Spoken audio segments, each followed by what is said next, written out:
चले नैमिष, जहां 88,000 ऋषियों का समुदाय एक बार ब्रह्मा जी के पास पहुंचे।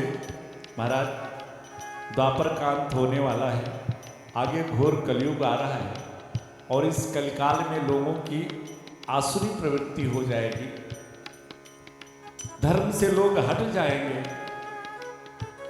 और इस कलिकाल में भगवान के चरणों के प्रति प्रेम हो, उनके प्रति अनुराग हो, ऐसा कोई सबसे सुंदर सफलतम साधन हमें बताइए। महाराज, हमें जानते हैं कि आने वाले इस युग में एक भगवत कथा को छोड़ करके और कोई दूसरा साधन नहीं है कि जो जीव अपना कल्याण कर सके। महाराज, बस यही सोचकर हम कोई ऐसा स्थान चाहते हैं कि जहां हम हजारों वर्ष तक बैठकर भगवत सत्संग का आनंद लें, भगवत कथा का आनंद लें और हमें किसी प्रकार की कोई बाधा ना आए। भूमि का बड़ा प्रभाव होता है। किसी किसी भूमि पे कोई भी अनुष्ठान या ऐसा कार्य करो तो अगर पूर्ण होने वाला होता है तो भी नहीं होता। फिर ब्रह्मा जी के द्वारा एक मनश्चक्र प्रकट किया गया, ऋषियों तुम लोग इसके छांव में जाओ, जहां ये धरती से टकरा जाए बस उसी स्थान पर बैठ जाना भगवत सत्संग के लिए। आश्री सूत जी महाराज सारे ऋषि उस चक्र के छांव में आए, आकर के वो चक्र तीर्थ बना नैमिषारण्य की पावन पवित्र भूमि पर। वो चक्र धरती से टकराया और वही बन गया नैमिष चक्र तीर्थ। और वारे चक्र तीर्थ नैमिष, क्या विशेषता! जितना ग्रंथ उठा लो दुनिया के संसार भर के, हर ग्रंथों में नैमिष की चर्चा जरूर आती है और सभी बड़ा गुण गाते हैं। गोस्वामी तुलसीदास जी महाराज को देखो, तीर्थ पर नैमिष विख्याता अति पुनीत। खाली पवित्र कह देते, बड़ा पवित्र तीर्थ स्थल है, लेकिन बाबा ने विशेषण क्या लगाया? अति अति अति पवित्र। और जानते हैं क्यों? केवल एक कारण कि उस नैमिषारण्य के पावन भूमि पर हजारों ऋषियों का समुदाय और ये जो भगवत सत्संग श्रवण करने आप सभी बैठे हो, एक दिन, 2 दिन, 1 महीने, 2 महीने, 10 साल नहीं, हजारों वर्षों तक भगवत कथा का रसास्वादन सारे संत जन उस भूमि पर बैठ करके कर रहे हैं। इसलिए आज उस भूमि पर सारे ऋषि समुदाय में सभी बैठ गए, विचार करने लगे कि कोई ऐसा वक्ता मिले कि जो हमें हजारों वर्ष तक कम से कम भगवत कथा श्रवण करा सके। संयोग से श्री सूत जी महाराज जो कि 16 वर्ष की अवस्था में उपस्थित हो गए उस सभा में, और जैसे उपस्थित हुए जितना ऋषि समुदाय था सबने उठ करके श्री सूत जी महाराज का स्वागत किया। श्री सूत जी महाराज तो आश्चर्य में पड़ गए, हम 16 वर्ष के, ये सामने जो एक संत बैठे हैं। महाराज, भागवत में ही वर्णन है, श्री शौनक जी महाराज जो उन 88,000 ऋषियों का प्रतिनिधित्व कर रहे हैं, उनकी उम्र कितनी है? भागवत में ही लिखा है कि उनके जीवन काल में 100 बार लगभग इंद्र बदल चुके हैं। 100 बार इंद्र तक बदल चुके हैं। ऐसे ऐसे वयोवृद्ध संत। पूछ लिया सूत जी ने, अरे महाराज, आप जैसे वयोवृद्ध संत हमारा सम्मान करो, स्वागत करो। क्या? आहा, श्री शौनक जी ने कहा, श्री सूत जी महाराज, इस संसार में कोई धन में बड़ा है, कोई बल में बड़ा है, कोई आयु में बड़ा है, परंतु धन का बड़ा बड़ा नहीं, आयु का बड़ा बड़ा नहीं माना गया, बल का बड़ा बड़ा नहीं माना गया, बल्कि धन वृद्धा, बल वृद्धा, आयु वृद्धा तथैवच। तो महाराज बड़ा कौन है? तो श्री सौनक जी कहते हैं श्री सूत जी महाराज, असली में बड़ा तो वही है, ते सर्वे अपि ज्ञान वृद्धा किंकरः शिष्य किंकरः। असली बड़ा तो वही है जो ज्ञान में बड़ा है। और सूत जी, आप ज्ञान में हम लोगों से कितने बड़े हो? अज्ञान भ्रांत विध्वंस कोटि सूर्य समप्रभा। आप में और हम में ज्ञान की अगर टैली की जाए, तुलना की जाए, तो आप ज्ञान में हमसे कितने बड़े हो? अकेले सूर्य नारायण भगवान सुबह प्रकट हो जाते हैं तो पूरे चराचर जगत से अंधकार नष्ट हो जाता है। और ऋषियों ने श्री सूत जी महाराज से क्या कहा कि हमारे हृदयगत अज्ञान रूपी अंधकार को दूर करने के लिए आप कोटि सूर्य समप्रभा। महाराज, आप तो करोड़ों सूर्य का प्रकाश, करोड़ों सूर्य के समान आपके पास ज्ञान का प्रकाश है। हे श्री सूत जी महाराज, वो ज्ञान का प्रकाश हमारे हृदय पटल पर भी डाल दीजिए, ताकि हम भी इस माया मोह से दूर हो जाएं। महाराज, हम जानना चाहते हैं कि हमारी अनुरक्ति भगवान के चरणों से कैसे हो, हमारी भक्ति भगवान से कैसे हो, हमारा प्रेम भगवान के चरणों से कैसे छूटे। तब श्री सूत जी महाराज अब सौनकादिक ऋषियों को सावधान करते। देखिए, मैं बार बार आप सभी को सावधान करता रहता हूं, टोकता रहता हूं। ये मनमुखी ज्ञान नहीं है, मैं अपने मन से नहीं करता, भागवत का निर्देश है। श्री सूत जी महाराज उन 88,000 ऋषियों के समुदाय को भगवान की कथा सुनाने जा रहे हैं, परंतु सबसे पहले सावधान किया, ऋषियों सावधान। क्यों महाराज? कहा ये आराध्य देव की गाथा है, ये जगजियों का इतिहास नहीं।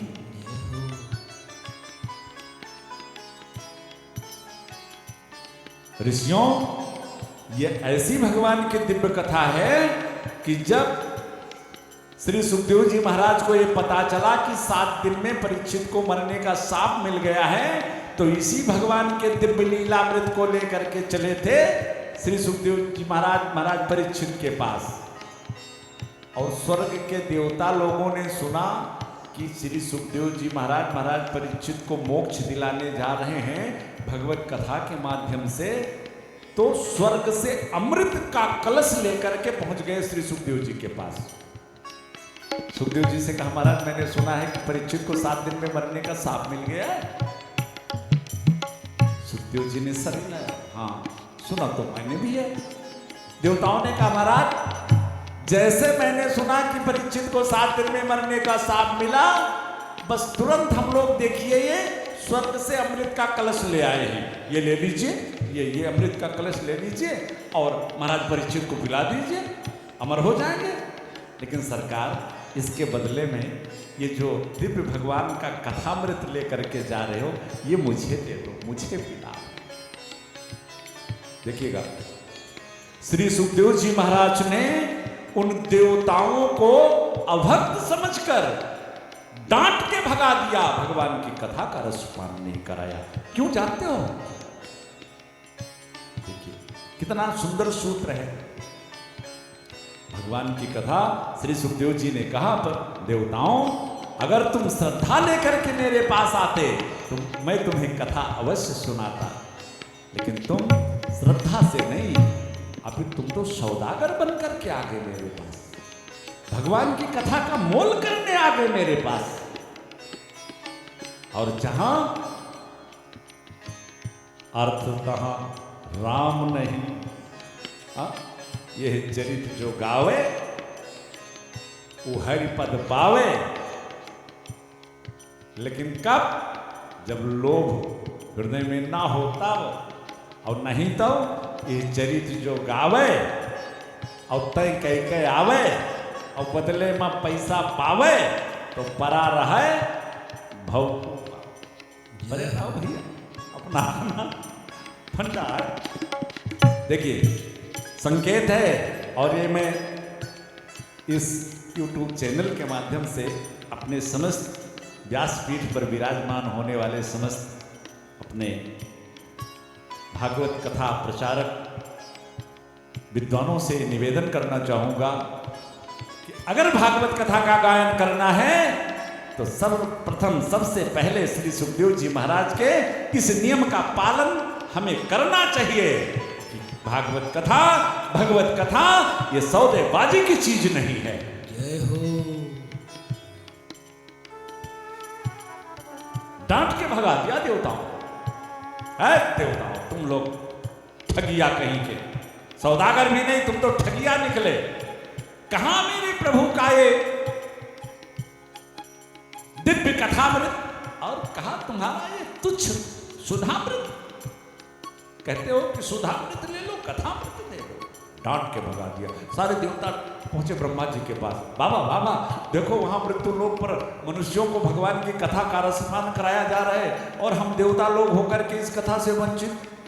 ब्रह्मा जी ने कहा ठहरो जरा 7 दिन में इस कथा के माध्यम से परीक्षित की गति क्या होती है परिणाम तो देखो। और जब 7 दिन में श्री सुखदेव जी के माध्यम से महाराज परीक्षित का मोक्ष होते हुए देवताओं ने देखा तो भैया धाता अपि विस्मिता, ब्रह्मा बाबा भी आश्चर्य में पड़ गए। अरे ये भागवत कथा भगवत कथा इतनी दिव्य कि 7 दिन में मरने का साथ मिला था इनको। प्रेतयोनि में जाता, नरक में जाता और इसको मोक्ष मिल गया। अरे भाई क्या विशेषता है इस ग्रंथ में। ब्रह्मा जी ने कहा ऐसे नहीं, जरा लाओ इसको तौल करके देखूं कि इस ग्रंथ की विशेषता क्या है। और जब ब्रह्मा जी ने इसको तराजू पे तौला, संसार भर के हर धर्म कर्म हर ग्रंथों को तराजू के एक पल्ले पे रखा और इस भागवत रूपी ग्रंथ को एक पल्ले पे रखा तो लघुन्यन्यानि जातानि गौरवेणीदं महत्। जिस पल्ले पर भागवत ग्रंथ रखा वो पल्ला नीचे रहा, बाकी सारे धर्म ग्रंथों का पल्ला जब ऊपर हो गया ब्रह्मा बाबा ने तो दोनों हाथ उठा करके देवताओं से घोषणा कर दिया, अरे देवताओं ये कोई ग्रंथ नहीं है, ये कोई पुस्तक नहीं है, ये तो साक्षात मेरे श्री कृष्ण ही इस कलिकाल के कलुषित प्राणियों के कल्याण के लिए मेरे श्री प्यारे कृष्ण का ही ये ग्रंथा अवतार है। ये भागवत के रूप में तो मेरे श्याम ही विराजमान है। बोलो गोविंद भगवान की। ऋषियों ने पूछ लिया अच्छा तो महाराज बताओ इसे 7 दिन में सुनने की परंपरा कहां से शुरू हुई, सबसे पहले भागवत किसने सुनी, कब सुनी, कहां सुनी। तब अब श्री सूत जी महाराज श्री सौनक जी से कहते हैं ऋषियों एक बात की बात, चारों भैया सनक सनंदन सनातन सनत कुमार बद्री विशाल भगवान के यहां विचरण कर रहे थे। अच्छा महाराज किस लिए? एकदा हि विशालायां चत्वारा ऋषयो मना सत्संगार्थं संयाता दद्रसुस्तत्र नारदम् दद्रसुस्तत्र नारदम्। चारों भैया विशालायाम मतलब बद्री विशाल भगवान बद्रीनाथ जहां आप चले जाते हो, ये ब्रह्मा जी के सबसे प्रथम पुरुष पुत्र सनक सनंदन सनातन सनत कुमार, ये चारों भैया। अब इनकी सबसे बड़ी विशेषता मैं आपको बता दूं, जब इनको प्रकट किया ब्रह्मा जी ने तो कहा बेटा अब सभी गृहस्थ जीवन अपना करके और इस सृष्टि निर्माण में मेरी सहायता करो। इन चारों भाइयों ने तो हाथ जोड़ लिया, पितामह हम तो चले भजन करने। अच्छा एक वरदान और अपने पिता से मांग लिया, कहा एक काम करो हम ये जो 5 वर्ष की अवस्था हमारी है ना, हम जब तक इस धराधाम पर इस सृष्टि में रहें तब तक हम 5 बरस के ही बने रहें। क्यों भाई? विचार किया, जब हम 5 बरस के बने रहेंगे तो कभी किसी प्रकार का विकार हमारे अंदर नहीं आएगा। इसलिए चारों भैया विचरण कर रहे थे, किस लिए? सत्संगार्थम। ये जो इसको जो सत्संग आप सभी को ये सहज में मिला है, स्वर्ग के देवता लोग नहीं पा सकते। कैलाश पर्वत पर बैठे हमारे भोले बाबा को भी जब कथा सुनना होता है ना, तो कैलाश छोड़ करके इस मृत्यु लोक में यहाँ पृथ्वी पर आना पड़ता है। स्वर्गे सत्य च कैलाशे, न स्वर्ग में मिलेगा न कैलाश में मिलेगा। तो यहां तक कि ये भगवान की कथा आपको वैकुंठ में भी नहीं मिलेगी। अगर ये मिलेगी तो केवल यही। चारों भैया विचरण कर रहे थे सत्संग के लिए। अब कोई संत मिले, और एक बात और है, और सारे धर्म कर्म अगर हमें करना हो तो हम अकेले में कर भी ले, लेकिन ये भगवत सत्संग तो जब तक कोई दिव्य श्रोता ना मिले तब तक ये पूर्ण कैसे हो? श्रोता की तलाश में भ्रमण कर रहे थे, इतने में सामने से नारद बाबा आते हुए दिखाई पड़ गए। बड़ा खुश हुए, अरे नारद जी आ रहे तो हमेशा भगवत चिंतन में रहते, भगवत का गुणगान करते रहते, अभी बढ़िया प्यारे प्रभु की चर्चाएं होंगी, बढ़िया सत्संग होगा। नारद जी जब नजदीक आए और इन चारों भाइयों ने नारद जी के मुखार बिंद को देखा तो ये आश्चर्य में पड़ गए, इन नारद बाबा आज चिंता में रहे। और नारद जैसा संत चिंता में, जिसके चिंतन मात्र से सांसारिक लोगों की चिंता दूर हो जाती है, वो आज खुद चिंता में डूबा हुआ है। चारों भाइयों ने पूछ ही लिया नारद बाबा से, बाबा कथम ब्रह्मन दीन मुखम कुतः चिंता तुरो भवान। कथम ब्रह्मन दीन मुखम कुतः चिंता तुरो भवान। त्वरितम गम्यते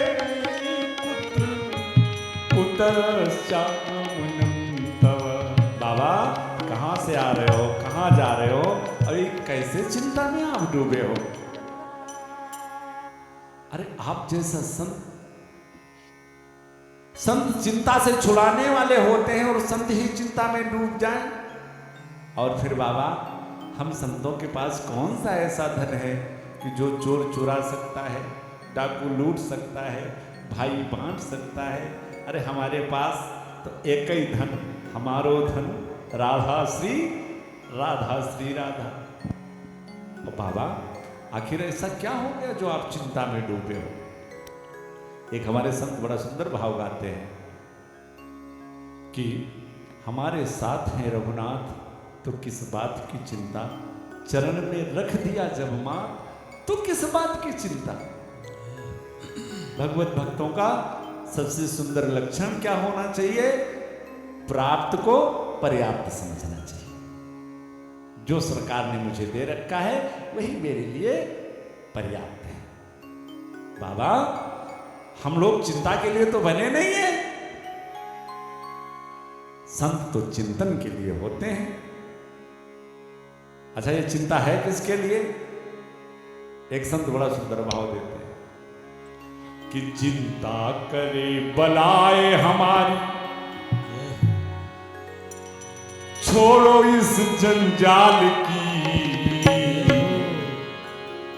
अच्छा अब आप लोग कहोगे बाबा बताओ घर परिवार मान सम्मान समाज, अब इसकी चिंता हम ना करें तो कैसे काम चलेगा? और अगर चिंता हम करें ना तो करें क्या कि जिससे चिंता ना आवे? तो बस एक काम खाली संत कहते हैं कि बलिहारी बलिहारी बोलो बलिहारी नंदलाल की। बलिहारी बलिहारी बोलो बलिहारी नंदलाल की। चिंता करे बलाए हमारी, छोड़ो इस जंजाल की। चिंता करे बलाए हमारी, छोड़ो इस जंजाल की। बलिहारी बलिहारी बोलो बलिहारी नंदलाल की। बलिहारी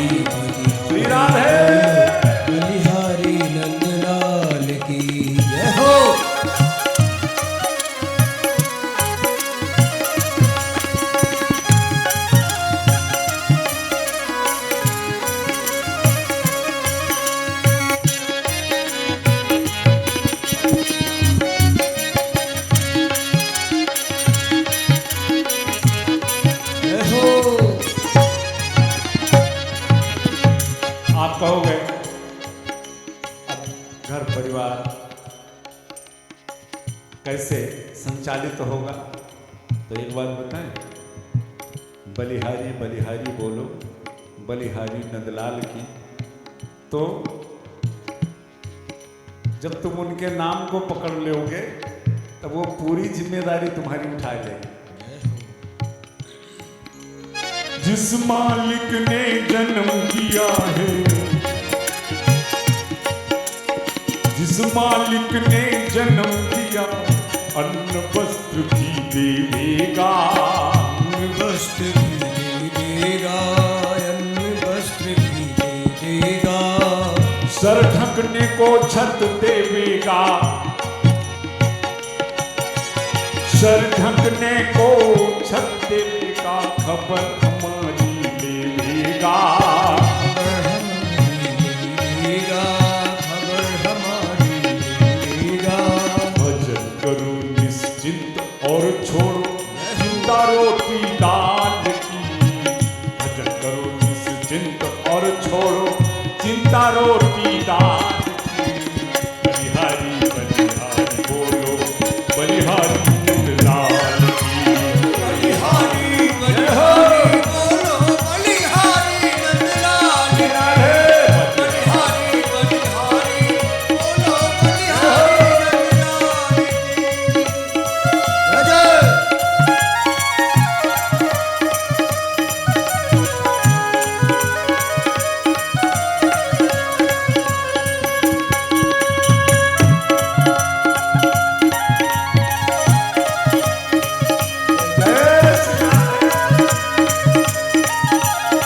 विराल है।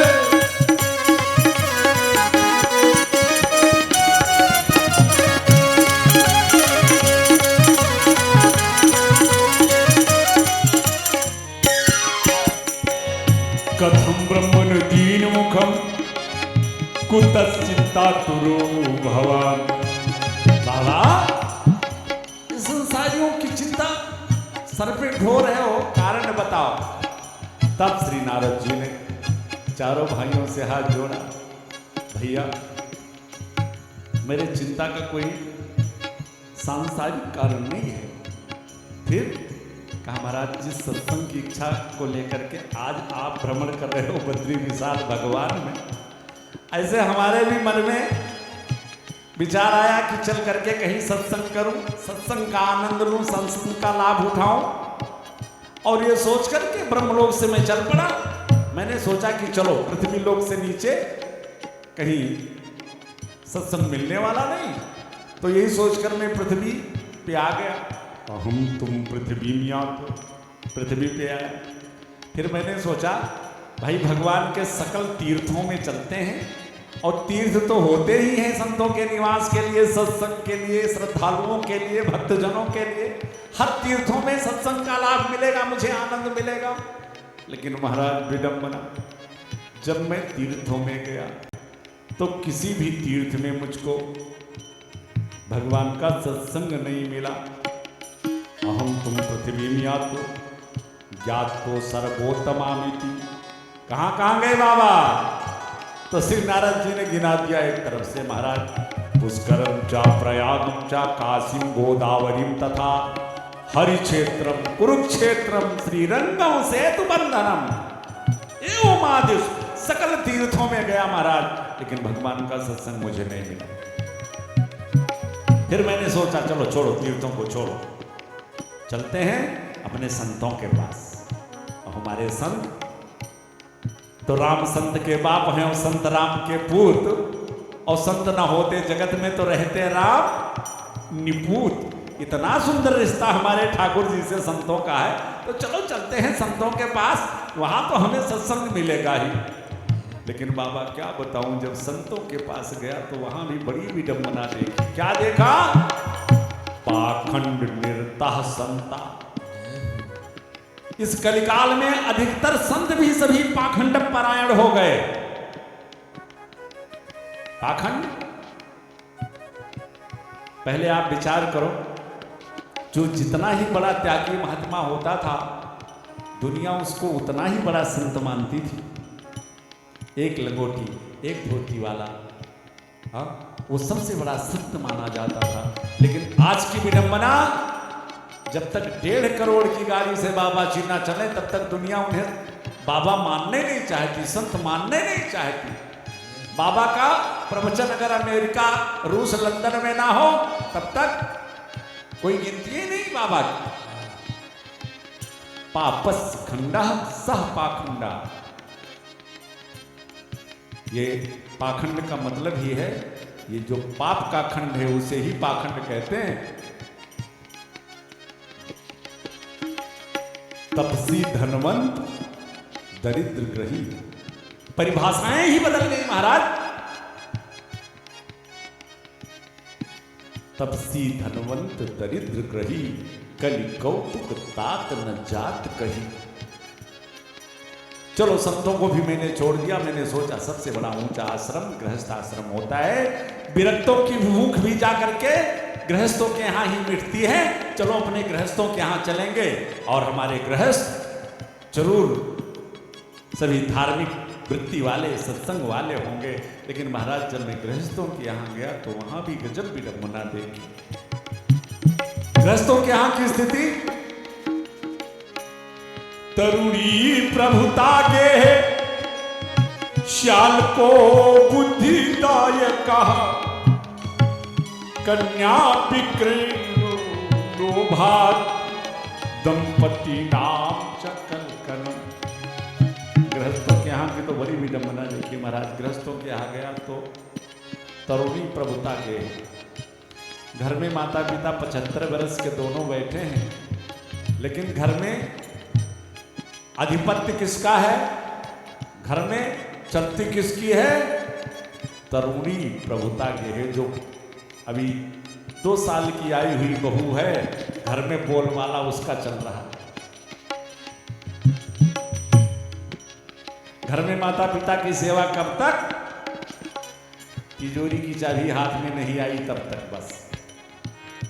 और जैसे खतौनी नाम हुई, हाँ, दादाजी ज़्यादा बुजुर्ग हो जाते कहते पिताजी चलो रजिस्ट्री कह दिया, हाँ, और कर दिया तो फिर कर दी। वैसे एक बात आपको और बताते हैं, ये भूमि का एक काम आपको बताते हैं। जब ये आपके नाम चढ़ जाए तो समझ लो कि अब नंबर आपका लग गया है ना। ये भूमि की एक विशेषता। अरे हमारे पिताजी के नाम थी तो जैसे नाम हुई प्रस्थान, हमारे नाम आई, अब हमारा भी नंबर लग गया, हम भी चले जाए। ये जिसके जिसके नाम जाएगी उसको लेकर के चली जाएगी। इसीलिए तो हमारे सब ज्यादातर कोशिश करते हैं कि कछु ना रहे तो जाना, कछु लेना ना देना, मगन रहना। अब गृहस्थों के यहाँ की भी विडंबना बताई संतों से। महाराज वृंदावन पहुंचा, लेकिन वहाँ एक आश्चर्य घटना देखी मैंने। जमुना के तट पर एक नारी बैठी थी, उसके गोदी में 2 जर्जर पुरुष, बड़े बूढ़े पुरुष को गोदी में लिटाए हुए वो नारी बैठी थी। और 10-20 नारियां, कोई पंखा चल रही थी तो कोई पानी ला रही थी। एक बार मेरे मन में आया कि चलो जरा पूछूं ये कैसा आश्चर्य भाई, नारी युवा है, उसके गोदी में जो पुरुष लेते हैं ये जर्जर अवस्था में, पूछूं कौन हो तुम। मन में आया कि चलो, लेकिन अगले ही क्षण नारद जी ने विचार किया इन माताओं का कोई भरोसा होता नहीं, क्षणे रुष्टा क्षणे तुष्टा, कभी ये खुश हो जाए कब नाराज हो जाए, कुछ कहा नहीं जा सकता। महाराज यही सोच करके मैं वहां से वापस हो लिया। लेकिन जैसे मैंने दूसरी तरफ का रुख किया, तुरंत उस नारी ने मुझको आवाज दिया, बाबा भो भो साधो क्षरंति मच्चिंता विनाशये, दर्शनम तव लोकस्य सर्वथा दुर्भरम परम। अरे हे बाबा नारद, मैं आपको पहचानती हूं और महाराज मैं ये जानती हूं कि आपके दर्शन मात्र से इस जगत का कल्याण हो जाता है। बाबा मेरे ऊपर भी कुछ कृपा करो। महाराज मैं लौट करके उस नारी के पास गया, उसने अपना पूरा परिचय दिया। बाबा मैं हूँ लोक की सुंदरी नहीं, सब भक्ति मुझे बतलाते हैं, मैं साक्षात देवी भक्ति हूँ। और ये ज्ञान विराग रूप मेरे, ये दोनों जो मेरी गोदी में वृद्धावस्था में लेते हैं, ये ज्ञान वैराग्य दोनों मेरे बेटे। बाबा किसी किसी राष्ट्रों में तो मेरा बड़ा सम्मान हुआ, लेकिन कहीं कहीं हम बहुत सताए गए। यहाँ वृंदावन आने के उपरांत मुझे तो यौवन अवस्था प्राप्त हो गई, लेकिन ये मेरे जो दोनों बेटे ज्ञान और वैराग्य हैं, ये तो एकदम जर्जर अवस्था में हो गए। बाबा इनके ऊपर कुछ कृपा करो। और धन्य है श्री नारद बाबा। आज देवी भक्ति मैया नारद बाबा का गुणगान गा रही है। भक्ति हमारे हृदय में आ जाए तो हमारे ठाकुर जी पीछे पीछे हर फिरे कहत कबीर कबीर। हाँ? और धन्य है श्री नारद जी कि आज साक्षात भक्ति मैया श्री नारद जी का गुणगान गा रही हैं। बाबा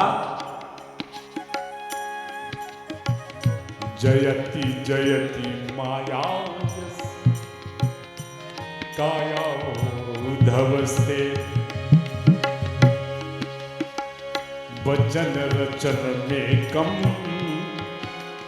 केवलम चकले,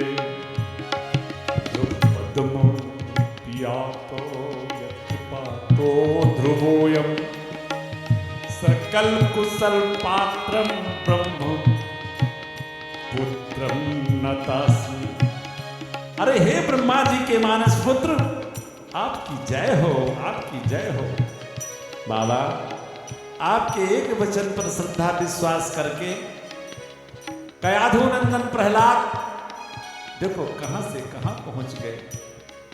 महाराज ध्रुव पायो अचल अनुपम ठाऊं। हे बाबा मेरे भी बालकों पर आप कृपा कर दो। अब श्री नारद जी ने जब भक्ति मैया की व्यथा सुनी, कहा देवी चिंता न करो। और तुम चिंता करती हो? अरे तुम तो अपने उस प्राण प्यारे प्रभु की परम प्रिया हो। जरा विचार करो कि तुम अगर नीच से नीच जीव के हृदय में तुम पहुंच जाओ तो तुम्हारे प्रिय प्रभु से रहा नहीं जाता, और तुम चिंता कर रही हो किसी कष्ट के लिए। वृथाम खेद यसे बाले,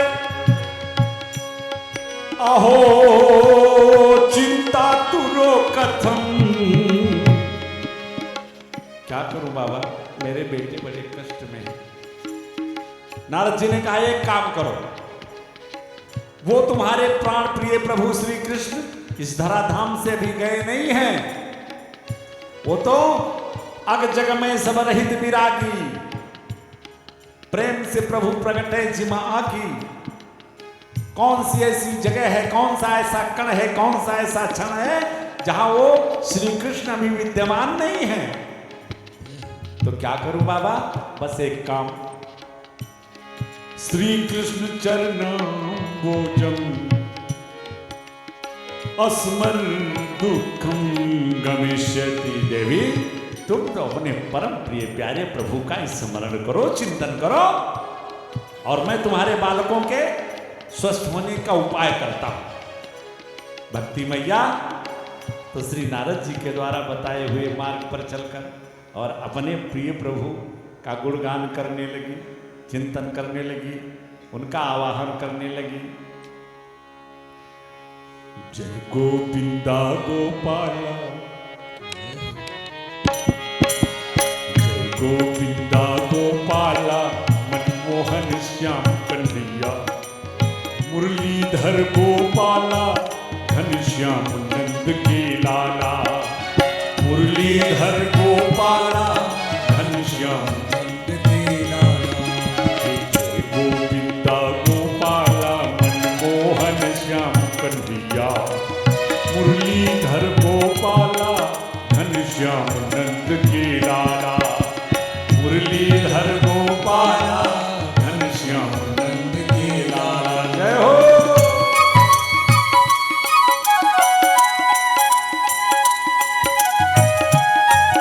राधे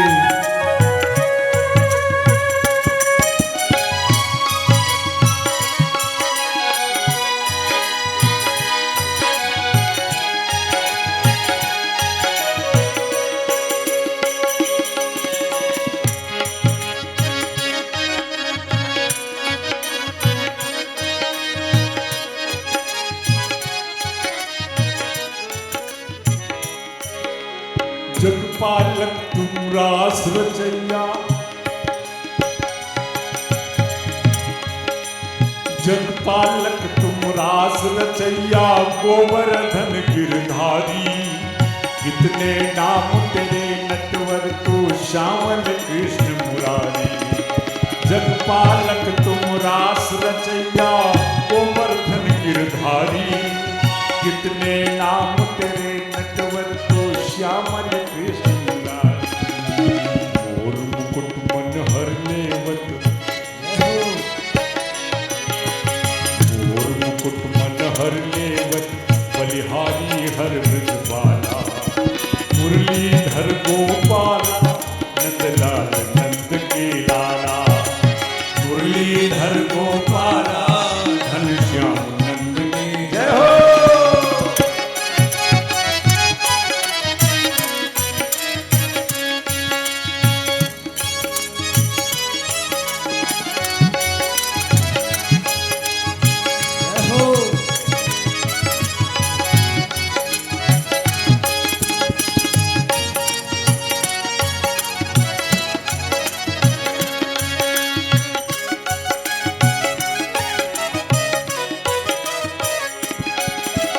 तू ही सागर में रहता, तू ही सागर में रहता, तू ही धरती पाता, जल में नभ में और जगत में तेरी जय जयकार। तू ही सागर में रहता, तू ही धरती पाता, जल में नभ में और जगत में तेरी। मंदिर में स्वामी, मेरे मन मंदिर में स्वामी, तुमसे ही उजियाला, मुरलीधर गोपाला घनश्याम नंद के लाला, मुरलीधर गोपाला घनश्याम नंद के लाला, मुरलीधर गोपाला घनश्याम नंद के लाला। बड़े भाव से श्री कृष्ण कन्हैया को पुकार रहे। जिसका कोई नहीं इस जग में उसका मीत कन्हैया, जिसका कोई नहीं इस जग में उसका मीत कन्हैया, जिसका कोई नहीं इस जग में उसका मीत कन्हैया। बंसी बजैया रास रचैया, काली नाग नथैया, बंसी बजैया रचैया, काली नाग नथैया। राजा हो या दीन दुखारी, राजा हो या दीन दुखारी, सबका तू रखवाला, मुरलीधर गोपाला घनश्याम नंद के लाला, मुरलीधर गोपाला मुरलीधर गोपाला घनश्याम नंद के लाला।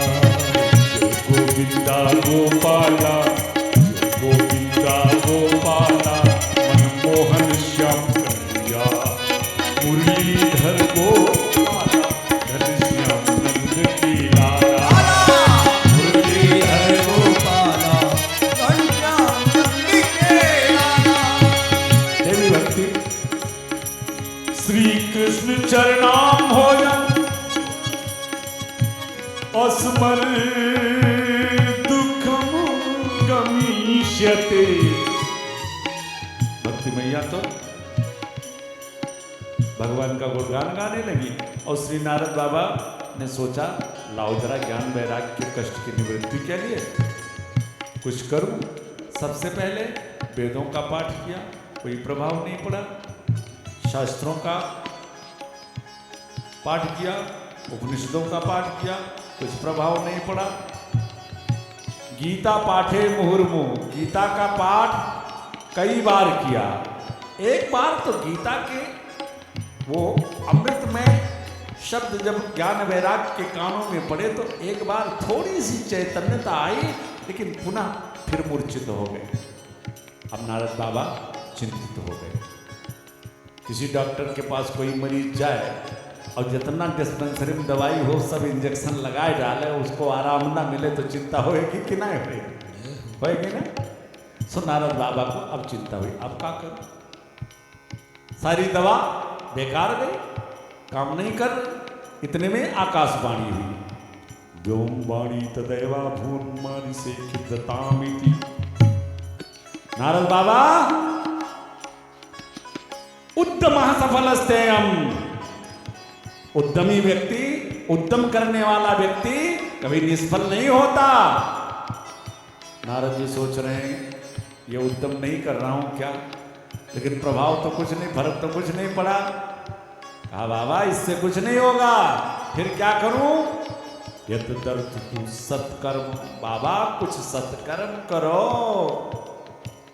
नारद जी बाबा बड़े आश्चर्य में, भगवान वेदों का पाठ सत्कर्म नहीं है, ये उपनिषदों का पाठ करना ये सत्कर्म नहीं है। हा? अब अगर ये सत्कर्म नहीं है तो हाथ जोड़ा, महाराज फिर कौन सा सत्कर्म करूं। तो आकाशवाणी ने कहा बाबा तंते कर्माभिधास्यन्ति साधवः साधु भूषणा। वो कौन सा सत्कर्म है ये मैं नहीं बता पाऊंगी, आकाशवाणी बोल रही है, आकाश की वाणी है, मैं नहीं बताऊंगी। बताएगा कौन, साधवा साधु भूषणा। जाओ किसी साधु के पास, वो तुम्हें बताएगा कि कौन सा सत्कर्म करोगे तब ज्ञान वैराग्य के कष्ट की निवृत्ति होगी। अब इन चारों भाइयों को नारद जी ने कहा बाबा तब से लेकर के मैं ऐसे साधुए बाबा को ढूंढ रहा हूं कि कोई ऐसे महात्मा मिले कि जो कम से कम ये बताए कि आकाशवाणी ने जो कहा था सत्कर्म करने के लिए वो कौन सा सत्कर्म है। तो बाबा कोई मिला नहीं। कहा नहीं महाराज, गए बहुत बड़ों के पास, लेकिन जब बड़े बड़े महात्माओं ने हमको आते हुए देखा तो कुछ तो मूकी भूतास्थान नेतु कियंतस्तु पलायिता। जब बहुत बड़े महात्माओं के पास मैं गया तो उन्होंने अपने मुंह पर उंगली रख लिया, इशारा कर दिया बाबा इस समय मेरा मौन व्रत चल रहा। सभी सोचने लगे कि नारद जैसा संत, और जब इनको समझ में नहीं आया तो भैया मैं कौन सा उत्तर दूं। और छोटे मोटे जो महात्मा थे वो बेचारे हाथ जोड़ लेते कि बाबा जब आपको नहीं पता तो हम कैसे, हमें कहाँ से पता चलेगा। तब से हम संत की तलाश में थे, आज भले मिले हो चारों लोग। अब आप ही बताओ कि वो कौन सा सत्कर्म करने के लिए आकाशवाणी ने आदेश दिया। चारों भाइयों ने जब नारद बाबा की इस चिंता को सुना तो बड़े जोर से हंसे। नारद बाबा और आश्चर्य में पड़ गए। कहा नारद इतनी छोटी सी बात के लिए तुम इतनी बड़ी चिंता लिए वर्षों से ढोए रहे हो। नारद बाबा ने कहा भगवान लगता है जैसे यह प्रश्न इनके लिए हल हुआ है। अच्छा तो महाराज वो कौन सा सत्कर्म है। चारों भाइयों ने कहा नारद जी अगर केवल इसी प्रश्न को लेकर के तुम इतने चिंतित हो तो माम चिंता गुरुदेवर से हर समुचित समवह। तो बाबा अब तुम चिंता छोड़ो। तो महाराज फिर वो सत्कर्म कौन सा है। तब चारों भाइयों ने उस सत्कर्म का नाम लिया और वो सत्कर्म जानते हो क्या बताया चारों भाइयों ने। सत्कर्म सूचको नूनम ज्ञान यज्ञ स्मृतो बुधे श्रीमद् भागवत। ये जो दिव्य श्रीमद् भागवत कथा का रस पान करने के लिए आप बैठे हो चारों भाई इसी दिव्य कथामृत का नाम ले रहे। बाबा श्रीमद् भागवत सतुकीत सुकाट भी। अरे ऋषिवर, परम निष्ठावान श्री सुखदेव जी के द्वारा गाया हुआ परम सुंदर गीत ये श्रीमद् भागवत का गुणगान करो ज्ञान वैराग्य कष्ट की निवृत्ति के लिए। नारद बाबा का चेहरा और उतर गया। महाराज आप कहते हो श्रीमद् भागवत का पाठ करो, इससे उनका कल्याण होगा। महाराज मैं ये जानता हूं कि ये श्रीमद् भागवत ये वेद सम्मत ग्रंथ है। भागवता प्रोक्तम भागवतम, ये उसी वेद से निकला हुआ तो ये श्रीमद् भागवत है। तो महाराज एक बात बताओ, जब मैंने वेद का ही पाठ कर लिया और ज्ञान वैराग्य के ऊपर कोई प्रभाव नहीं पड़ा, तो उस वेद से निकले हुए इस ग्रंथ से उनके ऊपर क्या प्रभाव पड़ने वाला है? तब चारों भैया बड़ा सुंदर सुंदर दृष्टांत दे करके नारद जी को समझाते हैं। बाबा उस विशाल वेद रूपी कल्प वृक्ष का ये श्रीमद् भागवत महापुराण ये परिपक्व फल है।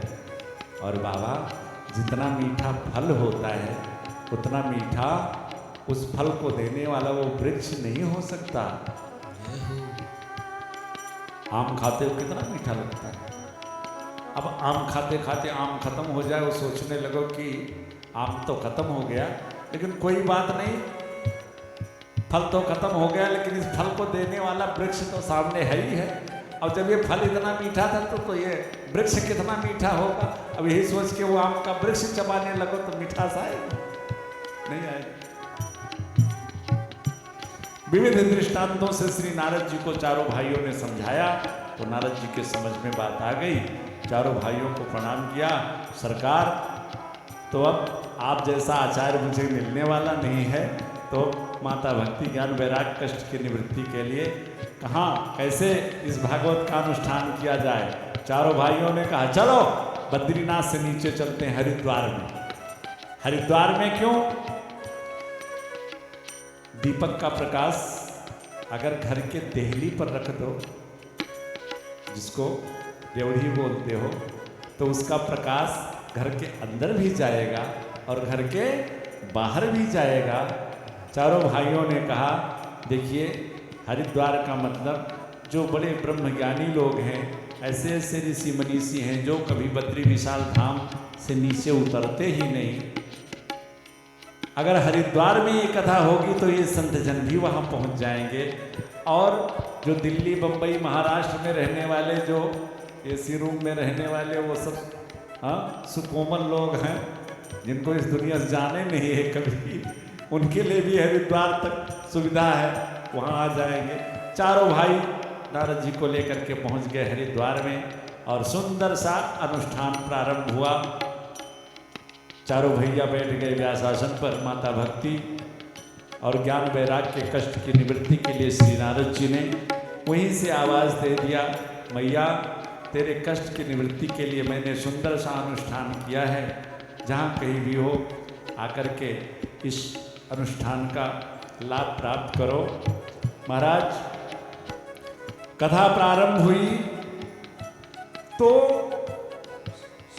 सुनते ही इस पूरे भूमंडल पर जो ऋषि समुदाय है, जो गृहस्थ संत हैं, वो अपने स्त्री पुत्र परिवार के साथ उस सभा में उपस्थित हो रहे हैं।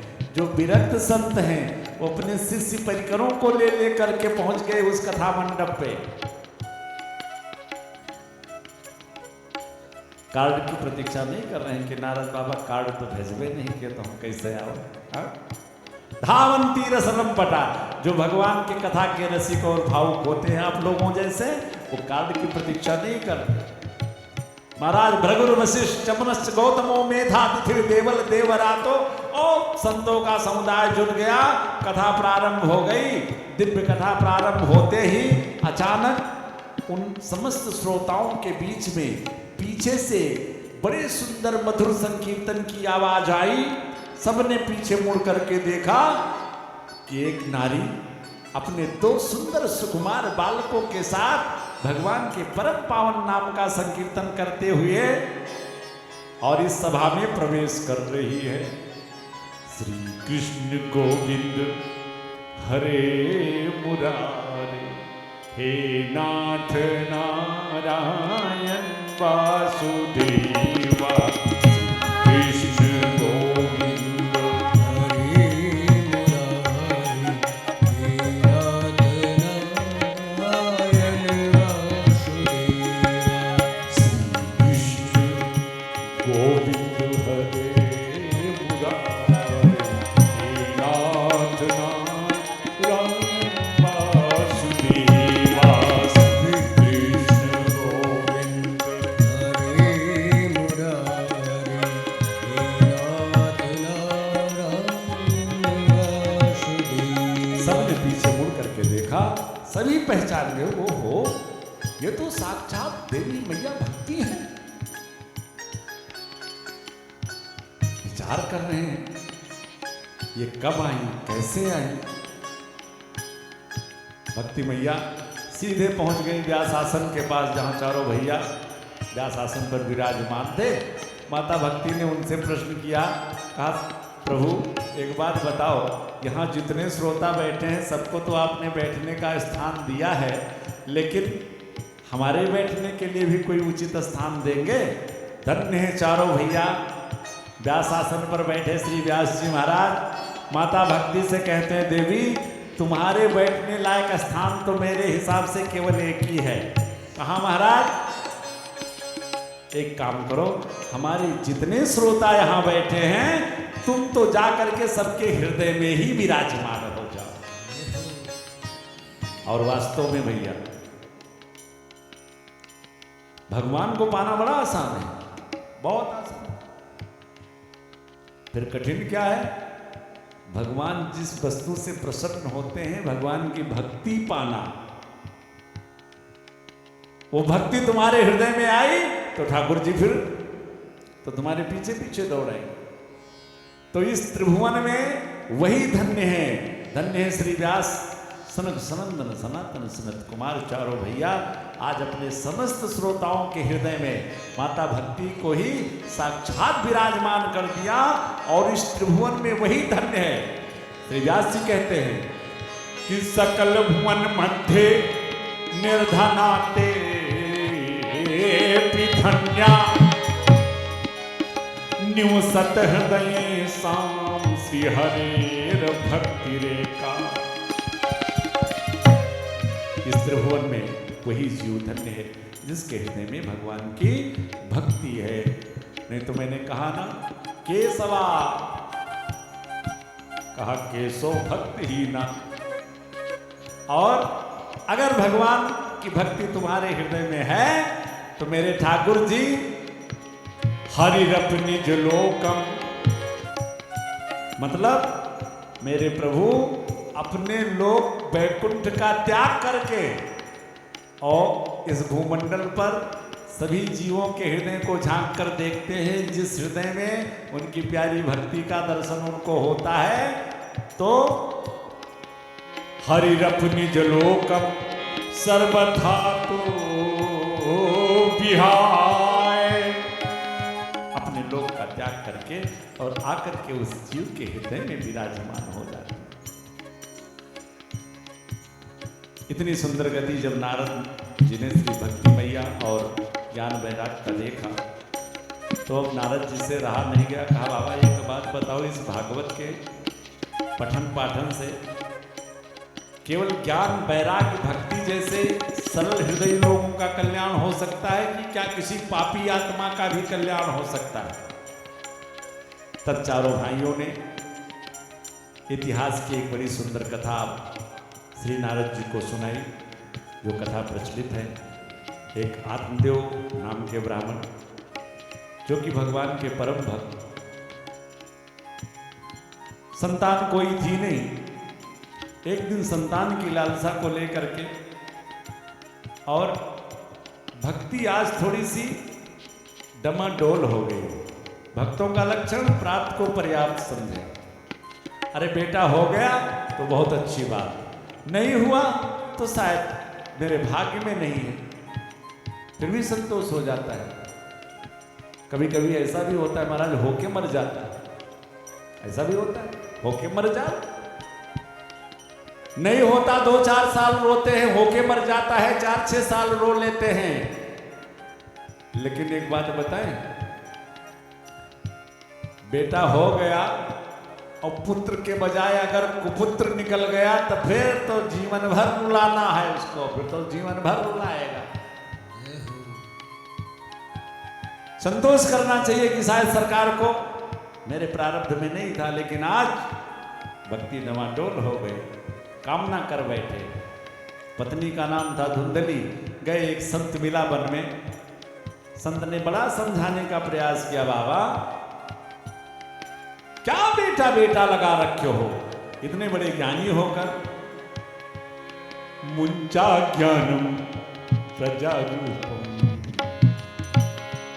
कि मुंचा ज्ञानम प्रजारूपम, बलिष्ठा कर्मणो गतिम, विवेकम तुम समासात, त्यज संसार वासनम। बाबा विवेक का परिचय दो और मान लो अपने गोविंद को ही अपना बेटा। पर बाबा को तो भूत सवार था बेटे का। देखा संत ने किए भी मानने वाले नहीं हैं, सो एक फल दे दिया, जाओ पत्नी को खिला देना, इसके फल स्वरूप बेटा हो जाएगा। आते हैं अब पत्नी अगर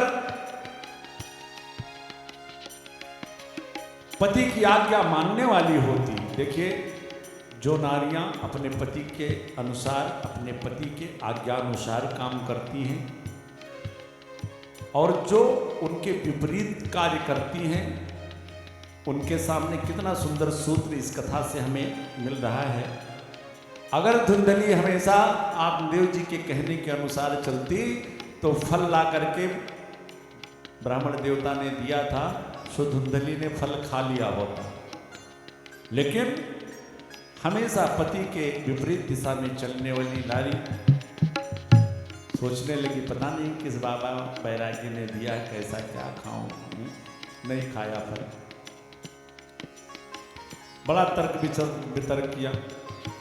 एक पड़ोसन आ गई, उससे सारी बात बताई। उस पड़ोसन ने समझाया, भाई देख संत का प्रसाद है, खा ले। तो धुंधली ने एक बड़ा सुंदर तर्क किया उस पड़ोसन से कि अच्छा बहने के बाद बता कि फल भक्षेण गर्भास्यात् गर्भेणोदर वृद्धता, स्वल्प भक्षम ततो शक्ति गृह कार्यम कथम भवे। अच्छा एक बात बता बहन, अगर इस फल को मैंने खा लिया और इस फल खाने से कहीं सचमुच में गर्भवती हो गई तो ज्यों ज्यों वो गर्भ मेरे पेट में बढ़ता जाएगा त्यों त्यों स्वल्प भक्षम, मेरा भोजन कम नहीं हो जाएगा क्या? और अगर मेरा भोजन कम हो जाएगा तो ततो अल्प शक्ति, तो मेरी शक्ति कम नहीं हो जाएगी। और जब मेरी शक्ति कम हो जाएगी तो ये जो घर का सारा काम अकेले भाग दौड़ करके मैं कर लेती हूँ, गृह कार्यम कथम भवे, फिर घर का कार्य मैं कैसे करूंगी? नाना प्रकार का तर्क वितर्क किया उससे। वो तो बेचारी समझा बुझा के हार गई, चली गई। अगले दिन उसकी बहन आती है, उसने कहा बहन अब की बार मैं गर्भवती हूँ और एक काम कर, अब की ये बेटा मेरा नहीं तेरा, जब मुझको ये बालक होगा तो मैं तुझको ला के सौंप दूंगी और तू इसके बदले मुझे कुछ धर्म दे देना बस। ये बात केवल मैं ही और तुम जान। धुंधली बड़ी खुश होगा, अरे क्या पूछना, इस फल का क्या करे? उसने कहा एक काम कर, तेरे घर जो गैया है ये भी तो कई महीनों से बांझ है, ये फल उसी को खिला दे तो इस फल का परीक्षण भी हो जाए। उस फल को धुंधली ने खिला दिया गौ माता को। कालांतर में उसकी छोटी बहन के घर बेटा हुआ, वो रात में चुपके से ला करके धुंधली को दे दिया और सुबह धुंधली उठी उस बालक को लेकर के पंडित जी के पास पहुंची। महाराज देखो मुझको ये बेटा हुआ है। पंडित जी भी मारे खुशी के नाचने लगे। अभी गौशाला से सूचना आई, महाराज एक गौ माता ने तो एक मानव पुत्र को जन्म दिया। पंडित जी दौड़े दौड़े गए। अड़ोस पड़ोस के जो गांव के लोग होते हैं, भगवान की कृपा से पड़ोसी भी बड़े भाग्य से ही अच्छे मिलते हैं। हाँ, बड़ा ताना सुनने को मिल रहा था आत्मदेव जी को, घर में संतान नहीं, ये है उसके हाथ का पितृ जल नहीं लेते। लेकिन आज वही पड़ोसी जब पंडित जी के घर में 2-2 बालकों का जन्म देखा तो सभी ब्रह्मा जी के इस विधान पर आश्चर्यचकित हो गए। भाग्योदय धुना जाता और देवस पसता धनमा बाला प्रसूतस्तु देवरूपीत कौतुकम। कहते हैं अरे विधाता का कौतुक देखो कि कहां घर में एक भी संतान नहीं थी और कहां आज गौ माता ने भी बालक मानव पुत्र को जन्म दिया।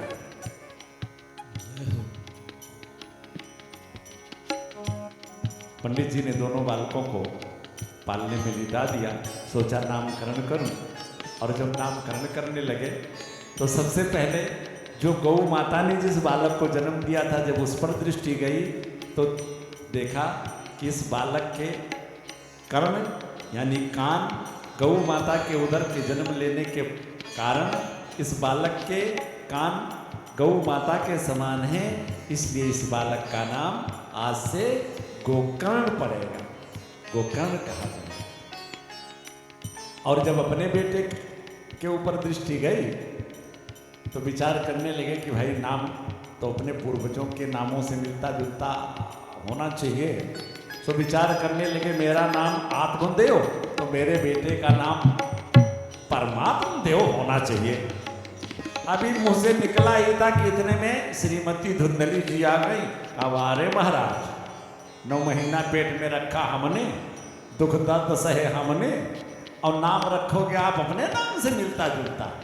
नहीं, मेरे बेटे का नाम मेरे नाम से मिलता जुलता रखा जाएगा। मेरा नाम धुंधली तो मेरे बेटे का नाम धुंधकारी होना चाहिए।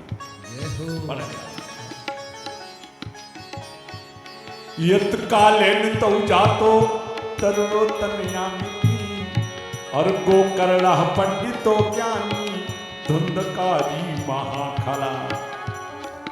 कालांतर में दोनों बालक बड़े हुए, ख्याति तो दोनों ने पाई, लेकिन एक प्रख्यात हुआ तो एक कुख्यात हुआ। जय हो। गोकर्ण जी हमेशा सतत भगवान के भजन में रहते, विद्या अध्ययन में रहते, लेकिन धुंधकारी शुरू से ही सब विकारों रहित बनकर, और महाराज 20 वर्ष का होते होते आज जो आत्मदेव आज के 20 वर्ष पहले वन में रो रहे थे कि मेरे पास बेटा नहीं है, आज 20 वर्ष के बाद वही आंसू बहा रहे हैं कि ऐसा बेटा क्यों है। माथे पे रात में काली काली पट्टियां बांध के धुत नशे में मांस मदिरा का सेवन करने वाला जब बेचारी रोने लगे आत्मदेव जी। और जब आत्मदेव जी का रोना श्री गोकर्ण जी ने सुना तो 2 श्लोकों में बड़ा सुंदर उपदेश दिया श्री अपने पिता आत्मदेव जी को। ये भागवत का बड़ा सारगर्भित उपदेश है। गोकर्ण जी कहते हैं पिताश्री क्यों रो रहे हैं? देहेस्तमां सुरुधिरे विमतिं त्यजत्वं जाया सुतादिषु सदा ममतां विमुञ्चे पश्यामि समजगदिदं क्षणभङ्गुरनिष्ठं वैराग्यरागरसिको भक्तिनिष्ठा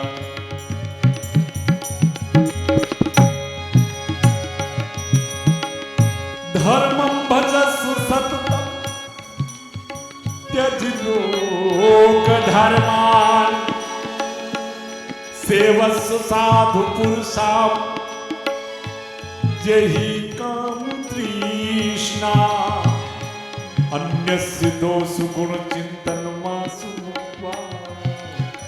सेवा कथा रसमो नितरा विवत्वम अज्ञो दर्शन व्यास अज्ञा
जाया सुतादिषु सदा ममता विमुञ्चे पश्यानिशं जगदिदं क्षणभङ्गुनिष्ठं वैराग्यरागरसिको भक्तिनिष्ठा। बड़ा सुंदर उपदेश दिया पिताश्री। आपके रोने का मुख्य कारण ये है, इस संसार में जीव आता है तो दो रस्सियों में बंध जाता है। दोनों रस्सियां कौन कौन सी है?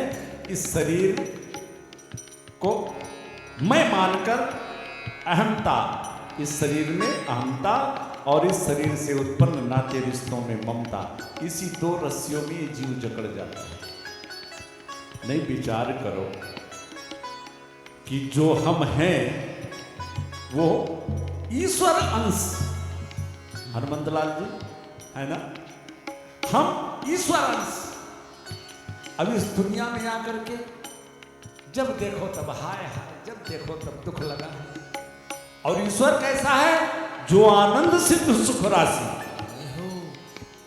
और उसी के अंश हम कि हमेशा दुख में पीड़ा में ही हमारा पूरा जीवन जा रहा है। ये जानते हैं क्या है? क्योंकि आप अपने स्वरूप को भूल गए हो कि मैं ईश्वर का अंश हूं। महाराज तो याद क्या है? बस सबसे पहली गलती यही कि इस शरीर को ही आपने मैं मान लिया कि ये शरीर ही मैं हूं, जबकि ये शरीर क्या है? ये पांच भौतिक शरीर, पांच तत्वों से निर्मित एक सुंदर सा कमरा समझ लो। हमारे पितामह ब्रह्मा ने इस जीव को इस जगत के प्रपंच में भ्रमण करते हुए जब देखा तो इसको रहने के लिए एक सुंदर सा छोटा सा एक कमरा बना करके दे दिया। हमारे संत कहते कि चित जल पावक गगन समीप जल पावक गगन समीर चित जल पावक गगन समीरा चित जल पावक गगन समीरा पंच रचित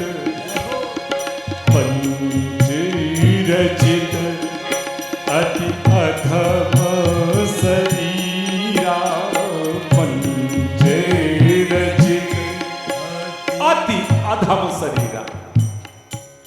वास्तव में इस शरीर की स्थिति यही है। कोई आदमी कितना सुंदर हो, बड़ी खूबसूरती, दिन में 5 बार क्रीम पाउडर लगा के और शीशा देखता हो, और जरा 1 सेंटीमीटर चमड़ा सर से ले करके और पांव तक उसका उधेड़ के अलग रख दो, तब उसको शीशा दे दो, कह दो देखो यही हो तुम। हाँ सुरेश जी, हाँ कुछ लोग तो शीशा जेब में रखे रहते हैं, वो मोटरसाइकिल से चलते हैं, हेलमेट उतार के रखा तो निकाल करके वो भी सामान देते हैं। हाँ? अब विचार करो, ये जो ऊपर चमड़े का जो आपका आवरण है, इस चमड़े को आपके इस शरीर से अलग कर दिया जाए, अंदर क्या है? अस्त्रस्तंभम स्नायुबद्धम मांस शोणित लेपितम चर्मावरंधम दुर्गंधम पात्र मूत्र पुरीसयो। और ऐसी गति वाले इस शरीर को हमने अपने आप को मैं मान लिया कि मैं हूं, वो जो ईश्वर का अंश है। अरे भैया, इस बंधन से मुक्त हो। और एक बात और ध्यान रखना, जब ये शरीर ही हमारी नहीं है तो इस शरीर से उत्पन्न नाते रिश्ते हमारे कैसे हो जाएंगे। बड़ा सुंदर उपदेश दिया श्री गोकर्ण जी महाराज ने श्री आत्मदेव जी को। पिताश्री धर्मम भजस सततम त्यज लोक धर्मान। आज तक जगत के विषय वासना रूपी रस का तो आपने खूब आनंद लिया, लौकिक धर्म का तो खूब पालन किया। अब जरा परम धर्म का आश्रय लो और साधु संत जनों की संगति करो। इससे क्या होगा? तो हमारे संत कहते हैं कि संतन के संग लाग रे तोरी अच्छी बनेगी। क्यों? क्योंकि जैसी संगत वैसी रंगत। जुआरी की संगत करोगे, ताश खेलना नहीं आता तो भी पत्ते फेंकने आ ही जाएंगे। पहलवानों की संगति करोगे तो एक आध दांव पेश तो आ ही जाएगा, है ना? ऐसे किसी साधु सत्पुरुष सतगुरु की संगति कर लोगे तो ना ज्यादा तो कुछ गुण तो उसके आपके अंदर आ ही जाएंगे। अच्छा, और एक काम और करो, क्या? अन्य से दोष गुण चिंतन मास मुक्त। पिताश्री, किसी के भी गुण दोष को देखना छोड़ दो। इससे क्या होगा? तो श्री गोकर्ण जी कहते हैं, पिताश्री किसी का गुण देखोगे तो उसके प्रति तुम्हारी आसक्ति होगी, और आसक्ति भी जीव को जगत से बांध देती है। और किसी का दोष देखोगे तो उसके प्रति तुम्हारे अंदर घृणा उत्पन्न होगी। और इस चराचर जगत में प्राणी जीव मात्र के लिए अगर हृदय में घृणा हो जाए तो ईश्वर अंश जीव अविनाशी, फिर सिए राम में सब जग जानी, ये भाव कैसे आ सकता है? इसलिए अन्यस्य दोष गुण चिंतन मास मुक्त्वा, गुण दोष देखना ही बंद कर दो। एक एक शब्द आज श्री गोकर्ण जी का श्री आत्मदेव जी के हृदय में बैठ गया। भागवत के 10वें स्कंद का पाठ किया और भगवान की भक्ति को हृदय में धारण करके वो ब्राह्मण वन को चला गया और फिर अंत में परम पद को प्राप्त किया। इधर गोकर्ण जी एक दिन शाम को जब घर लौटे तो सुना कि आज तो माताश्री का भी देहांत हो गया। धुंधली अपने बेटे से त्रस्त होकर के कुएं में जाकर के आत्महत्या कर लेती है। गोकर्ण जी ने धुंधकारी से कहा भैया मैं तीर्थ यात्रा कर रहा हूँ। गोकर्ण ने धुंधकारी ने कहा जाओ। गोकर्ण जी निकल गए तीर्थ यात्रा में। इधर धुंधकारी का घर में मन ना लगे, सो बाजार से 5-5 गणिकाओं को ला करके घर में बिठा दिया। एक दिन राजा के यहाँ चोरी की तो बहुत ढेर सारा धन लेकर के घर आया। उन गणिकाओं ने सोचा इस धन के साथ अगर पकड़े गए तो हम भी इसके साथ जेल में सड़ेंगे, इसलिए रात्रि में धुंधकारी को मदिरा पान करा करके और चारपाई में रस्सियों से जकड़ के बांध दिया और रात में उसका गला दबा करके धुंधकारी को जब मारने लगी तो वो चिल्ला उठा। और जब चिल्लाया तो कुछ 2-1 स्त्रियों ने चूल्हे की आग ला करके धुंधकारी के मुंह में भर दिया। उसके प्रभाव से तब तंगार समूहा सन्मुखे बिच शिक्षिपो अग्नि ज्वालादि दुखे व्याकुलो निधनंगता। धुंधकारी की भी मृत्यु हो गई। गोकर्ण जी ने तीर्थों में ही सुना कि मेरे भाई की मृत्यु हुई तो गया में महाराज पिंडदान किया। आए घर और जब रात्रि में आए तो अचानक धुंधकारी महाराज महाप्रेत की योनि में चला गया। गोकर्ण जी जब घर में आए तो रात्रि में भजन करने के लिए बैठ गए तो कभी भैंसा सामने आ जाता तो कभी मानव की आकृति आ जाती। गोकर्ण जी ने बार बार पूछा भैया तुम कौन हो और मुझे क्यों डराने का प्रयास कर रहे हो। तो वो आकृति बोलना तो चाह रही है लेकिन वाक्य बन नहीं पा रहे हैं। इसलिए अब गोकर्ण जी को लगा अपने कमंडल से जल ले करके और उस आकृति के ऊपर छोड़ा और उसके प्रभाव से उस प्रेत के अंदर बोलने की क्षमता आ गई। वो बोल पड़ा अहम भ्राता तो जीवस धुंधकारी नामता स्वकीय नेम दोषे ब्रह्मत्व नासितम मया। कितनी सुंदर बात देखिए। प्रेत होकर के धुंधकारी कह रहा है भैया ये आज मैं अपने ही कर्मों का फल भोग रहा हूं। तुम्हारा भाई धुंधकारी हूं। गोकर्ण ने कहा कि बेट अरे धुंधकारी तुम प्रेत हो गए। तुम्हारे नाम से मैंने गया में पिंडदान भी किया, तुम्हारा उद्धार नहीं हुआ। महाराज मैं कोई छोटा मोटा साधारण प्रेत नहीं हूं, क्योंकि मैंने जीवन में बड़े जुगुप्सित कर्म किए, बड़े खराब कर्म किए। इसमें किसी का दोष नहीं है, मेरा ही दोष। ब्रह्मत्व नाशतम मया, मैंने ही अपने ब्रह्मणत्व को नष्ट करके और आज ये फल भोग रहा हूं। भैया मेरे कष्ट की निवृत्ति करो। गोकर्ण जी ने कहा चिंता मत करो, मैं सुबह होते ही तुम्हारे मुक्ति का प्रयास करूंगा। विचार करते रहे क्या करूं, समझ में नहीं आया। सुबह स्नान करके सूर्य नारायण भगवान को जल दिया और उन्हीं से पूछ लिया तुभ्यं नमो जगत साक्षी ब्रूहि में मुक्ति हेतुकम। अरे हे जगत